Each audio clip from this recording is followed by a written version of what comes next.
300 heroes, real-time combat, and a developer that actually reads your Discord messages. That's the pitch behind Destiny6.net. Whether that pitch holds up once you're actually grinding dungeons is what we're here to figure out. This is a hero collecting RPG built around real-time battles instead of the usual tap-and-wait combat you see in most gacha games. You're pulling from a roster of over 300 characters split across 6 factions, and the game's F2P pitch is pretty aggressive. They're promising a guaranteed 5-star hero in your first 10 summons, plus regular Ruby handouts through in-game rewards. Before we get into how it actually plays, hit that like button and subscribe. We're always hunting for the next great idle RPG, so you don't have to waste your time downloading the bad ones. Let's talk combat first, since that's the game's main selling point. Instead of characters auto-attacking while you watch, you're touching and dragging skills directly onto enemies to lock them down.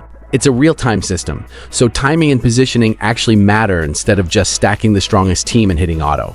If you've gotten bored of gacha games where you just watch numbers go up, this is clearly built to fix that. Team building is where the scale of this game shows. Over 300 heroes across 6 factions is a massive roster. For comparison, most gacha RPGs launch with a fraction of that.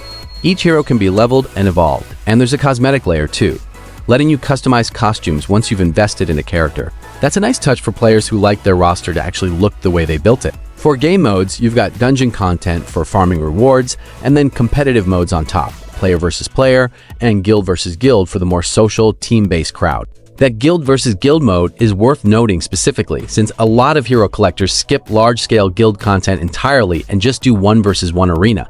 If GBG is handled well here, that's a genuine point in its favor for anyone who wants their collection to matter beyond solo play. Now here's where I have to be upfront with you. The material available on this game is pretty thin on specifics. We don't have hard numbers on summon rates, stamina systems, how grindy the evolved materials get, or what the actual monetization pressure looks like once you're past the early guaranteed pull. Any game promising a free 5-star hero in your first 10 summons is doing that as a hook to get you invested before the real economy kicks in. That's standard practice, not a red flag by itself, but it does mean the free-to-play claims need to be tested past day 1 before you take them at face value. One thing that stood out browsing the listing, the developers are apparently active in their Discord and taking player input on development direction. That's worth something if it's genuine, since community-responsive live service games tend to fix balance issues and pacing complaints faster than ones where the devs go dark after launch. Just keep in mind, that's a claim from the store page, not something we can verify from mechanics alone.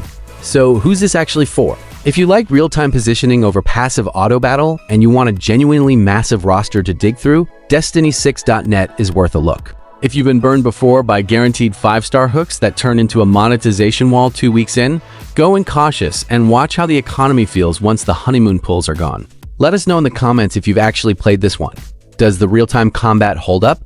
Or does it collapse into auto battle anyway once you've got your team set? Like and subscribe for more honest idle RPG breakdowns, and we'll catch you in the next one.